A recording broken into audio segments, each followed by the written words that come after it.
궁금한 걸로 먼저 시작을 해볼게요. 우선 감독님들한테 다 여쭤볼게요. 어떻게 이 영화를 시작하게 됐는지 그거부터 시작을 해주시면 좋을 것 같습니다. 네, 시작하시죠. 어떤 영화인지 얘기를 해주시면 좀 더 좋을까요? 안녕하세요. 저는 수아통역사 감독 정서원입니다. 저기 너무 눈부시네. 이 영화는 2021년 코로나가 처음으로 이제 대유행하기 시작했던 그 즈음에 그때 TV만 켜면 이제 수아통역사분들이 원래는 그 전에는 화면 구석에 하단에 조금씩 나오시고 그랬는데 코로나 시국 이후로는 브리핑하는 고위 공무원, 고위 관계자분들 바로 옆에서 이렇게 브리핑을 실시간으로 하시다 보니까 눈에 띄기 시작하더라고요.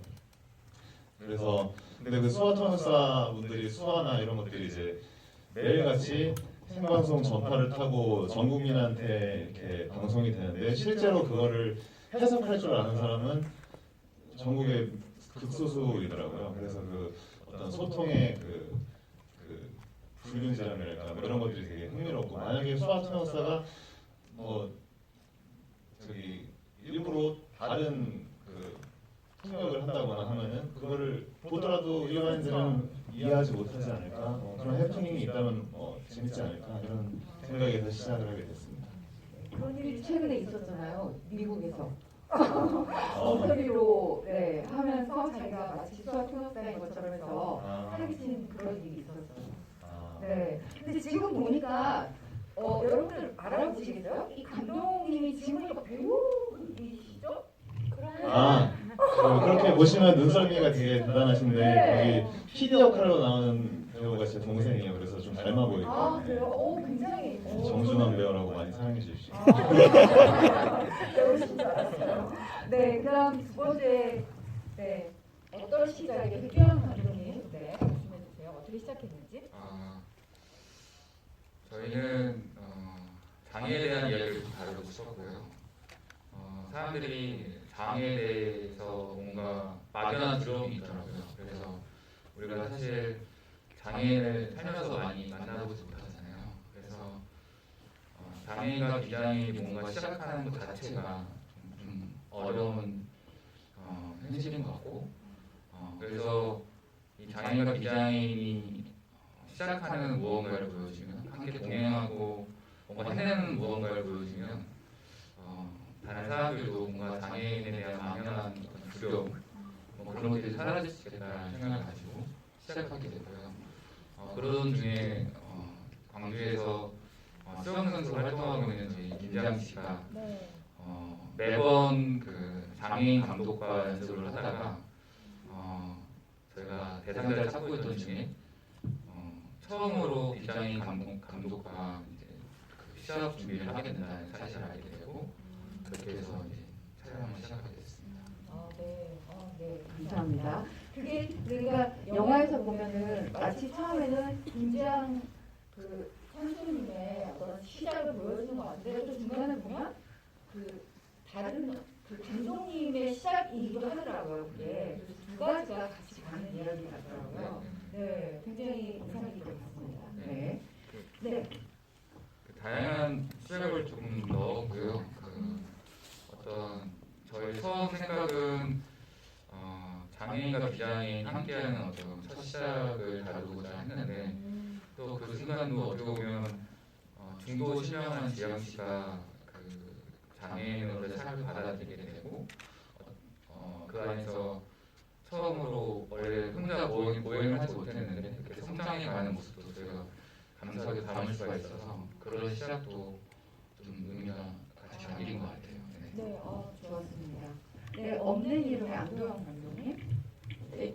저는 한 2년 전에 이제 면허를 따려고 면허학원에 갔는데, 영화에 나오는 강사 선생님이 블랙박스 영상을 보여주면서 가해자 입장에서 보자고 하는 멘트가 되게 뭔가, 만약에 이 자리에 그런 꼭 교통사고가 아니더라도 사고로 자기 가족이나 가까운 사람을 잃은 사람이 이 자리에 있다면 마음이 어떨까? 약간 그런 상상에서 처음 이 시작하게 되었던 것 같습니다. 아, 그게 상상에서 시작이 된 거였군요. 저는 뭔가 네. 어떤 경험이 있으셨나? 이런 게 궁금했는데, 네, 네. 잘 알았습니다. 네, 그리고 어떤 봄, 네, 코지인 감독님, 네, 안녕하세요. 네, 안녕하세요. 저 같은 경우는 우연찮게도 제가 고등학교 때 그 저희 지역 천주교 교구에서 그 통역봉사를 한 적이 있었는데 그때 만나 뵙게 됐던 결혼 이주민분들을 좀 기억에 많이 담아두고 있다가 최근에 영화 작업을 시작하면서 그 기억을 소환해서 만들게 됐는데요. 저한테 제일 인상 깊었던 분들 중에 한 분이 실제로 베트남에서 오신 결혼 이주민 분이셨는데 저희가 어떤 교육을 받아오면서 이럴 것이다라고 통념으로 좀 생각하고 있는 그런 결혼 이주민 분들과 다르게 어떤 그런 좀 색다른 모습을 제가 많이 봤던 것 같아요. 그래서 우리가 좀 그 결혼 이주민 하면 느껴지는 편견에 좀 매몰되지 않고 어떻게 하면 이분들의 상황을 조금 더 유쾌하게 풀어낼 수 있을까 싶은 마음에 만들게 되었습니다. 네, 그렇군요. 네, 잘 알았습니다. 네, 그리고 마지막 빨래가 많은 시간 김진환 감독님, 네. 네, 빨래가 많은 시간에 김진환입니다. 그 처음 만들게 된 계기는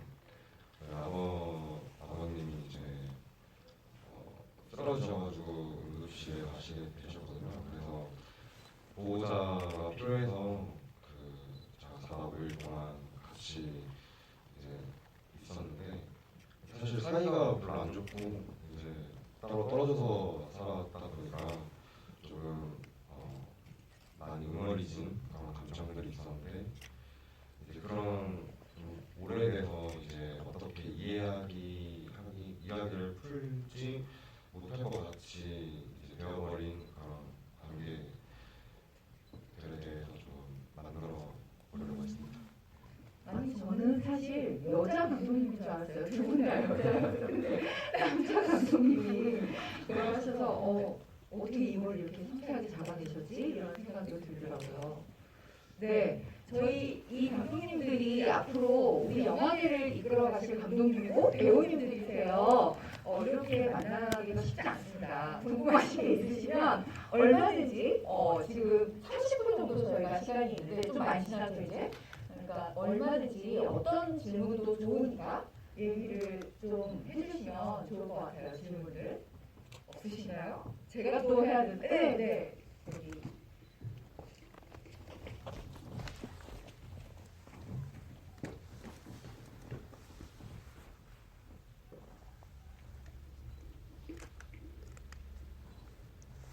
빨래가 말하는 시간들 관련해서 여쭤볼 게 있어서 질문을 좀 요청했는데요. 거기서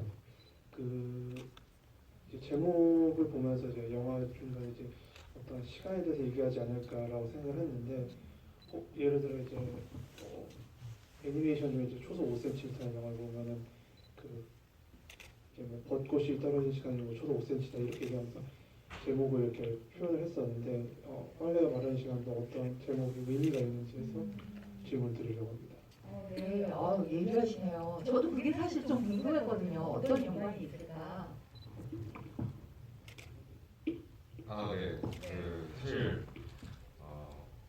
빨래가 지금 주인공 하은이 엄마를 딱 처음 만났을 때 엄마가 지금 빨래를 하고 있었거든요. 그래서 사실은 영화 제작을 하면서 마지막 시즌을 좀 들어냈는데 거기 가면 이제 어쨌든 마지막에 행선지는 하은이 엄마와 함께 집으로 돌아가는 시간이었는데 되게 오래 전부터 응원을 주셨던 그런 감정들이 고작 이제 빨래를 마르는 시간 하루 동안에 조금 더 이렇게 밝은 쪽으로 될 수 있지 않을까 하는 그런 의미에서 빨래가 마르는 시간이라고 붙였습니다. 네, 그런 의미였군요. 네, 이제 알겠습니다. 네,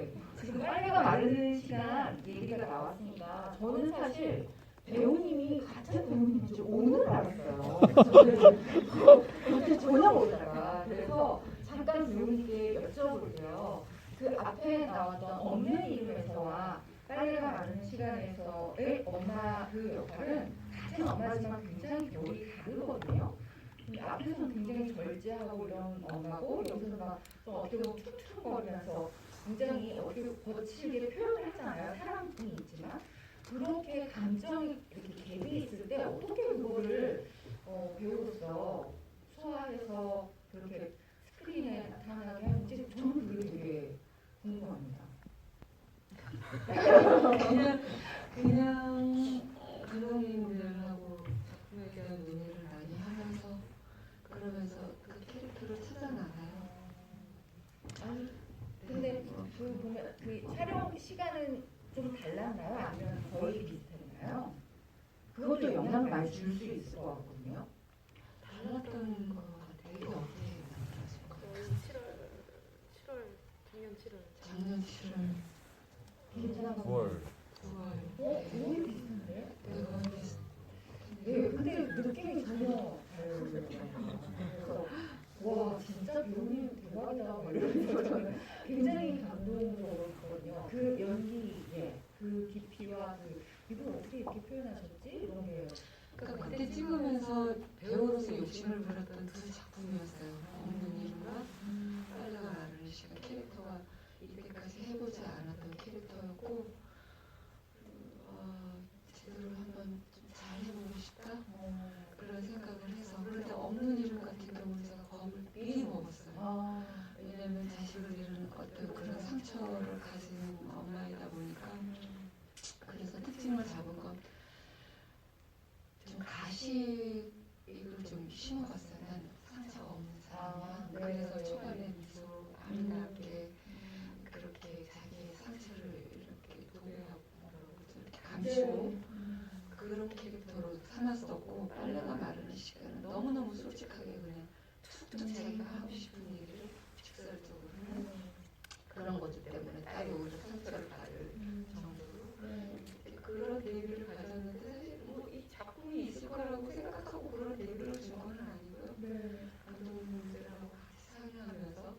근데 오늘 봤더니 빨래가 마르는 시간 같은 경우는 사실은 간암 환자라고 그래서 피부를 좀 검게 좀 많이 좀 노력하느라고 막 이거 바르는 것도 시커멓게 하고, 그다음에 배에도 복수가 찼다라는 거를 좀 이렇게 많이 해서 그래서 일부러 배를 많이 내밀고 다녔어요.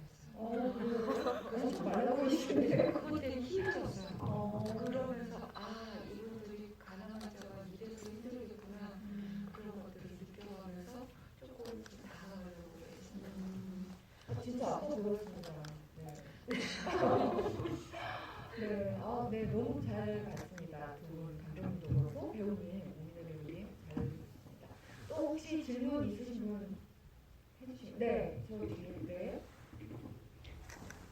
단편 경쟁작 3에서 보고 싶은 영화가 있어가지고 네, 덕분에 다른 영화들 오늘뿐만이 아니고 다른 날도 다 보게 됐어요. 며칠 전에도 단편 경쟁 3가 했었는데 그걸 놓쳐서 3일 동안 기다려서 보게 됐네요. 잘 봤고요.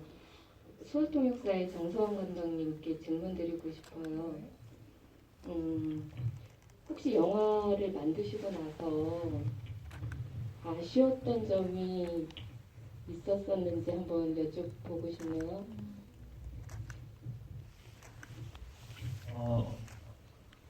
이게 아쉬웠던 점이라고 하면은 이게 처음에 목표가 그러니까 딱 한 장면에 대한 아이디어에서 시작한 영화거든요. 이게 제가 되게 좋아하는 영화 중에 노팅힐이라는 영화가 있는데 그 영화 엔딩 장면에 보면은 기자회견장에서 그 오피셜한 공간에서 그 휴그랜트랑 줄리아 로버츠가 서로만 아는 눈빛으로 이렇게 사랑을 고백하고 용서하고 그 장면에서 시작해서 이 영화를 시나리오를 쓰고 했기 때문에 그때 애초에 시작했던 아이디어 자체는 성취를 했다고 생각하는데 딱 하나 아쉬운 것은 이제 이게 작년에 영화진흥위원회에서 쇼폼으로 제작 지원을 해준 작품이기 때문에 러닝타임이 엔딩 크레딧 포함해서 10분을 넘으면 안 됐었어요. 그래갖고 이걸 처음에 다른 장면들도 많이 써놨었는데 그걸 많이 많이 덜어내다 보니까 상대적으로 그 옆에 계신 강희 씨하고 현주님의 병원 대화신이 상대적으로 좀 길게 느껴져서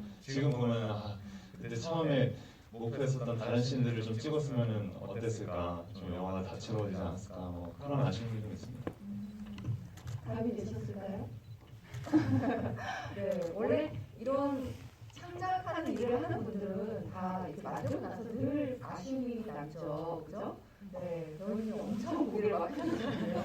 네, 지금 수학 통역사에 이제 마이크 한번 넘어가니까 저는 진짜 진짜 말을 못 하시는 분인가 이랬어요. 아니시죠? 네. 너무 그거 하실 때 어떻게 하셨는지 궁금합니다. 이렇게 수학이나 이런 것도 그렇고, 네, 뭐 어려운 일은 없으셨나요? 네. 저는 민재 역을 맡은 김강희라는 배우고요. 이제 저희 영화 준비하면서 그 준비 기간이 그리 길지는 않았고요. 그 전에 수화를 당연히 배워야 해서 수화 선생님과 저희 이제 도영 배우님으로 나오신 현준 배우님이랑 같이 한 4시간, 5시간, 한 이틀 정도 연습을 했는데요. 저는 수화를 처음 배워봐서 이게 단시간에 못할 줄 알았어요. 못할 줄 알았고 그 척하는 것처럼 보일까봐, 농인의 역할을 하는 것처럼만 보일까봐 좀 걱정을 지를 많이 했는데, 사실 저는 이 연습을 하면서 진짜 치유였거든요. 좀 오바스러운 단어일 수가 있는데 치유를 받는 느낌이었어요. 저희 이제 농인 선생님과 함께 눈을 마주하고 텍스트화 되어 있는 글자화 되어 있는 그 단어들, 문장들을 그들의 이제 소통 방법으로 충분히 유연하게, 충분히 전달할 수 있게 제가 하고 있더라고요. 그래서 그 과정이 참 이상하게 좋았어요. 너무 좋았어요. 그래서 그런 연습 시간이 참 좋았고, 그리고 현장에서도 사실은 많이 어렵지 않게 촬영을 했던 기억이 납니다. 네. 그 농인분들이 특유의 이런 것들이 있잖아요. 근데 그거를 되게 잘 하시더라고요. 그래서 저분이 어떻게 저렇게 농인가? 진짜가? 막 이러면서 봤거든요. 감사합니다. 네. 네. 네. 저는 하나만 더 여쭤볼게요, 감독님한테. 거기에 보면은 기자가 굉장히 날카로운 어떤 질문, 말투도 되게 날카로웠고 날카롭게 질문을 던져요. 근데 이제 정부 관계자 그분이 이제 이렇게 안 보여요. 그래서 저거 일부러 감독님이 유머 감각이 살리셔서 일부러 이러신 건가? 막 이랬거든요. 그게 어떤 의미가 있었나요?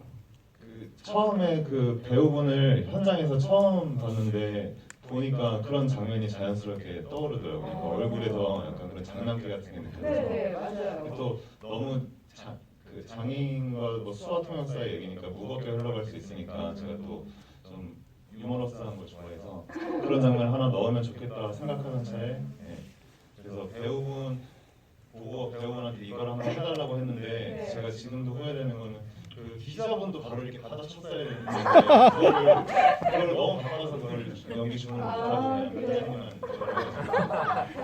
그게 좀 아쉽습니다. 유머가 돋보였습니다. 재밌었습니다. 네, 또 혹시 질문 있으신 분, 지금 여러 분들이 있으니까 다른 영화들에도 좀 질문을 해주시면 좋을 것 같습니다. 네, 질문해 주세요. 네, 마이크 오고 있습니다. 마이크.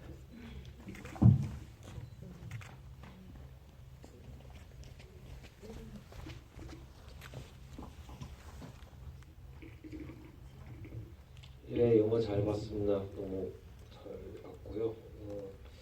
저는 소지인 감독님께 질문 드리고 싶은데, 그 배우님이 베트남 사람이 아니잖아요. 근데 베트남말을 정말 잘 하시는 것 같아서 연습하기 굉장히 힘들었겠다 싶었고, 아까 또 감독님께서 통역 봉사 하셨다는데 베트남어 좀 배우신가요?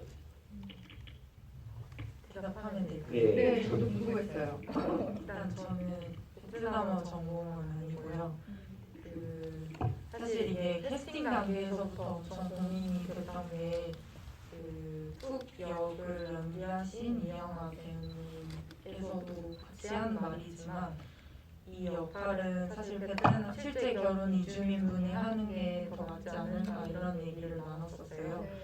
근데 이제 시간도 한정적이고 구할 수 있는 어떤 연락처나 이런 것들이 없어서 한국 배우님과 같이 하게 됐습니다. 근데 이제 아까 방금 농인 관련해서도 말씀하셨던 것처럼 저희도 결혼 이주민인 척 하면 안 되겠다 이런 생각을 해서 비록 배우분은 베트남 분으로 구하지 못하였지만 후엔짱 선생님이라고 베트남어 선생님을 저희가 직접 만나뵙고 그분이 하시는 베트남어를 좀 배우기도 하고 베트남 문화에 대해서 강습 같은 것도 받고 그분이 실제로 발음하는 한국어를 좀 많이 배우느라고 연습하려고 노력을 많이 했습니다. 그래서 그런 장면이 나왔던 것 같습니다. 마이크가 이렇게 넘어왔으니까 이영하 배우님한테 여쭤볼게요. 여기 홍하나인 배우님. 아, 지금 아니에요? 네네. 아, 저는 네. 이영하 배우님 이영하 배우님 제가 직접 질문했을 텐데. 그러니까요. 근데 전 배우님께서 질문이 있습니다. 네. 실제 여고생 맞으신가요?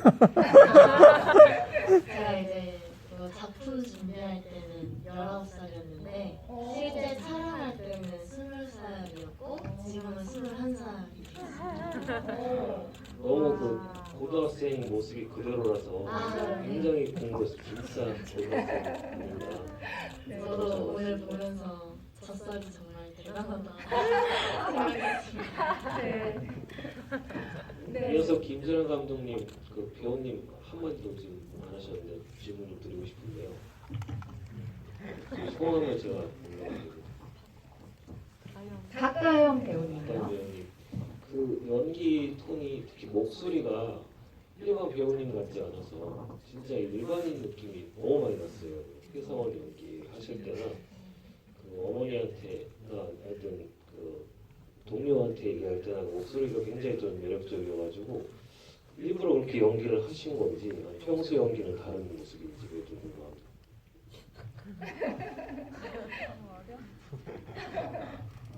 일단 배역에 따라서 좀 그러니까 원래 제 목소리를 그냥 가져갈 수도 있고 또 어떤 다른 장르적인 영화에서는 또 새롭게 저의 것이 아닌 것들을 만들어갈 때가 있는데 이 영화는 감독님께서도 감독님의 어떤 자전적인 부분이 반영이 돼 있는 영화고 저도 어쨌든 딸이기 때문에 엄마와 딸에 대한 생각을 해보면서 아마 제가 갖고 있는 것들을 좀 그대로 가져갔던 목소리 톤이라든지 대화를 하는 방식 같은 것들은 좀 그대로 좀 했던 부분이 많았던 것 같아요.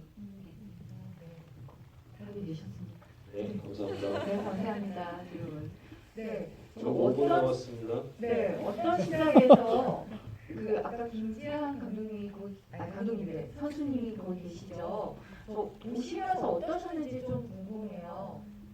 제가 들어볼 수 있을까요? 저쪽이 네, 마이크 좀. 되게 느낌이 또 새로우실 것 같거든요. 보시고 어떠셨는지 궁금합니다.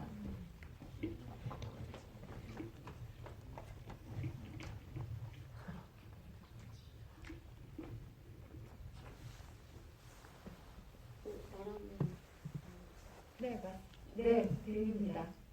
사실 찍긴 찍었었는데 제가 못 보겠는 거예요. 지금 이자를 처음 보는데 뭔가 보면서 저런 말을 내가 했었고 저런 생각을 내가 했었구나라는 걸 되게 새롭게 많이 느낀 것 같아요. 되게 새로운 경험이었어요. 네. 너무 감동적으로 저는 봤습니다. 사실 중도 장애가 된다는 게 원래 처음에 태어날 때부터 장애를 가지고 태어나는 거랑 되게 다르잖아요. 많이 힘들 것 같은데 이 영화를 저희가 봄으로써 저희들에게 어떤 희망 아 그래 저럴 수 있겠구나 뭐 이런 생각도 들고 마지막 부분 특히 이렇게 흰 지팡이를 짚고 걸어가시는 그 모습이 굉장히 오래 마음에 남았어요. 그래서 감사하다고 용기 내서 어쩌면 그렇게 말씀을 해주시는 게 인터뷰 영화고 이런 게 쉽지 않았을 수도 있는데 그래서 저희가 이 영화를 볼 수 있어서 감사하다고 이 모든 관객분들을 대신해서 말씀드리고 싶습니다. 네, 감사합니다. 네, 저희 시간이 얼마 안 남았는데 혹시 3분 정도 질문이 있으실까요? 네, 있으실까요? 네. 아, 4분이요. 네, 4분. 네, 네. 저기 저기요. 네.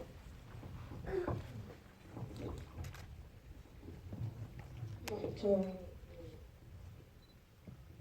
어떤 시작 교수님, 배우님한테 질문 드리고 싶은데요. 저는 이거 보면서 선생님도 너무 예쁘시고 그래서 실제 그냥 일반인인 줄 알고 연기를 봤거든요. 혹시 우리 남자친구분도 일반인인가요? 배우님을 섭외하신 건가요? 실제 남자친구분도? 두 분 다 너무 예쁘고 잘생기신 배우님이신 줄. 이거는 다 다큐멘터리고요. 저희가 어떤 상황들을 어떤 일들이 있을까 서로 물어보고 그런 현장을 쫓아간 상황이고 카메라 한 2대, 3대가 그 안에서 일상들을 그냥 계속 자연스럽게 팔로우했던 부분이고요. 저는 솔직히 이제 이 자리에 저는 솔직히 지향 씨가 좀 앉아 있어야 된다고 생각하는 게 여기서는 감독님들의 역량도 굉장히 중요하고 배우님들의 역량이 굉장히 중요하지만 저는 그냥 어떤 그 지향 씨의 삶의 한 순간에 어떤 한 1줄, 2줄 정도 찾아가서 어떤 결정적인 그런 장면들을 그냥 자연스럽게 담았고 그 부분이 되게 운이 좋게 지향 씨가 어떤 새로운 시작을 하고 어떤 디자인 분과 새로운 동행을 하고 이런 부분들이 감사하게도 잘 담겼어요. 그래서 조금 되게 운이 좋았다는 생각을 하고 있고 모든 것들은 저희가 어떤 상황을 이렇게 서로 물어보고 뭐 예를 들어서 학원 공부하러 언제 가세요? 뭐 예를 들어서 수영 연습 언제 하세요? 이렇게 물어봐서 저희가 찾아가긴 했지만 그 안에 있는 모든 것들은 다 진짜입니다. 네, 자리 되셨나요? 페이크 다큐. 네. 여기 말씀하실 분 있었던 것 같아요. 아닌가요? 참 잘 봤어요. 잘 봤어요. 네, 감사합니다. 네, 아까 놓치셨는지 모르겠는데 그 남자친구 분도 한쪽 눈이 안 보이시고 한쪽 눈이 좀 이렇게 좀 잘 희미하게 보이신다고 얘기하셨던 것 같아요. 저 영화 설정인가 싶어. 네. 저희도 사실 처음에 지향 씨를 만났을 때 약간 캐즈를 불렀어요. 왜냐면 너무 솔직히 개인적으로 너무 외모가 너무 뛰어나셔가지고 그래서 저는 개인적으로 꼭 외모 때문에 선택한 건 아니지만 저런 분을 만나게 돼서 다행이라고 생각하고 있습니다. 네. 또 질문 있으신가요 혹시? 네, 없으시면 여기 지금 앞에 나와 계신 분 중에 나는 이 말은 꼭 해야겠어 뭐 이러신 분 혹시 계실까요? 하나만 혹시 있으면 네, 없으신가 봅니다. 저희 바쁘신데 이렇게 와주셔서 정말 감사하고요.